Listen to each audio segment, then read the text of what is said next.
VS and PS Dhakad knowledge YouTube channel पर मैं देवेंद्र नागर उपस्थित हूँ।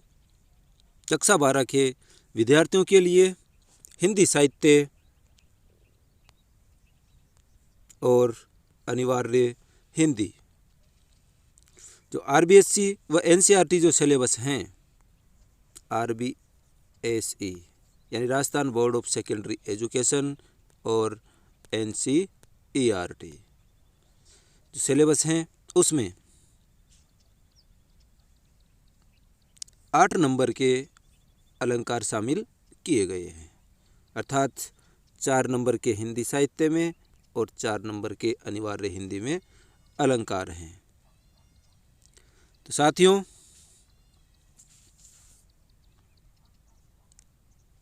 इस वीडियो के माध्यम से हम अलंकारों को पढ़ेंगे व किस प्रकार के प्रश्न बोर्ड के परीक्षा में आएंगे उन पर हम चर्चा करेंगे।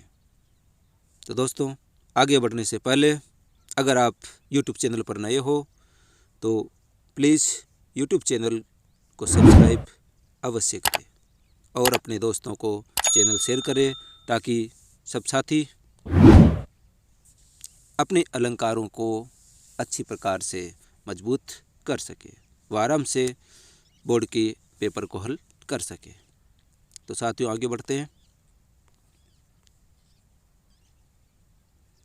सबसे पहले हम जानते हैं कि हिंदी साहित्य में कौन कौन से अलंकारों को पाठ्यक्रम में शामिल किया गया है।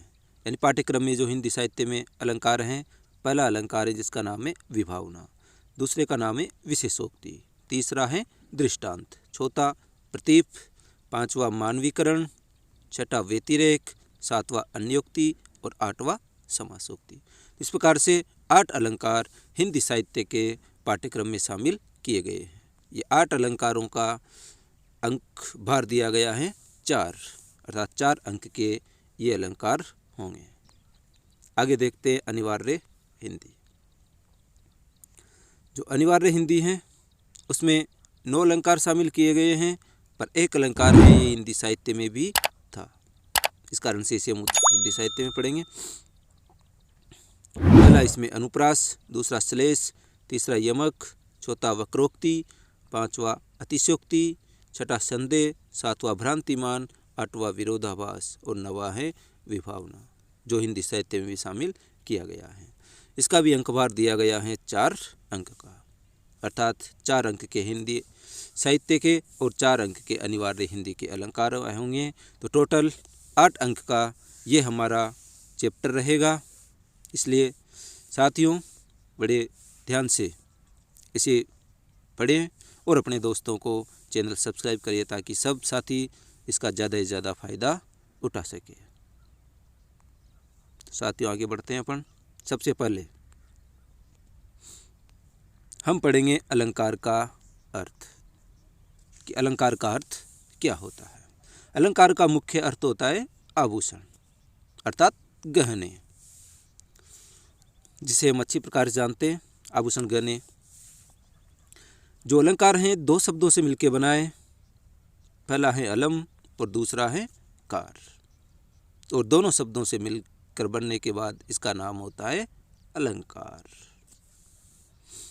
तो अलम का अर्थ होता है शोभा और कार का अर्थ होता है करने वाला, अर्थात जो शोभा में वृद्धि करता है उसे हम अलंकार कहते हैं।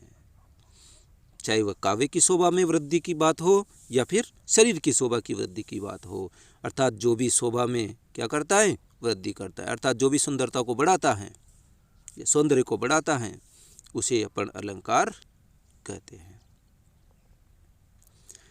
तो इसका स्क्रीनशॉट लेकर के आप इसका अध्ययन कर सकते हो। तो एक बार स्क्रीनशॉट ले लो इसका। आगे इसकी है परिभाषा,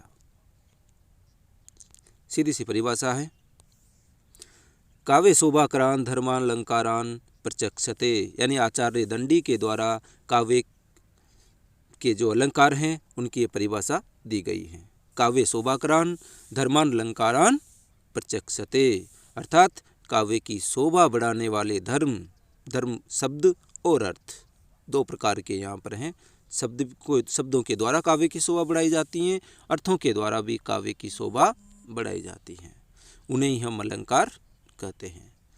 तो इस परिभाषा को आराम से एक दो बार पढ़ेंगे, याद हो जाएगी। काव्य की शोभा बढ़ाने वाले धर्म शब्द या अर्थ ही अलंकार कहलाते हैं।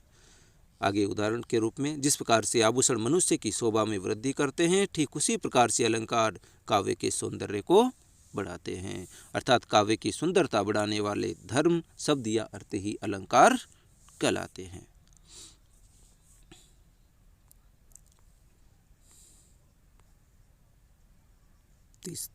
अगला है अलंकारों के प्रकार।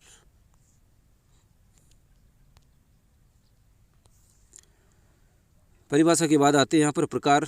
अलंकार 3 प्रकार के होते हैं, शब्दालंकार, अर्थालंकार और उभयालंकार। हमें इसके नाम याद रखने, परिभाषाएं ज़्यादा महत्व नहीं रखती, फिर भी परिभाषा सुन सकते हो।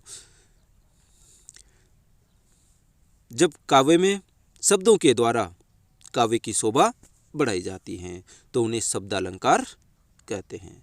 जब किसी काव्य या कविता में अर्थ के द्वारा काव्य की शोभा बढ़ाई जाती हैं उसे अर्थालंकार कहते हैं। और जब किसी कविता में शब्द और अर्थ दोनों के द्वारा काव्य की शोभा बढ़ाई जाती हैं उसे उभयालंकार कहते हैं। शब्दों का मतलब इसमें शब्द अलंकार में यह है कि जब किसी शब्द के द्वारा काव्य की शोभा बढ़ाई जा रही हो, उस शब्द को हटा करके उसका पर्यायवाची अन्य शब्द रख दिया जाता है और काव्य की शोभा समाप्त हो जाती हैं। यानी काव्य की जो सुंदरता जो पहले थी वो नहीं रहती हैं, तो वहाँ पर शब्दालंकार होता है। अर्थात उस शब्द के द्वारा ही काव्य की शोभा बढ़ रही थी, उसका पर्यायवाची अन्य शब्द रखने के बाद वह शोभा समाप्त हो जाती हैं, इस कारण से वहाँ शब्दालंकार माना जाता है।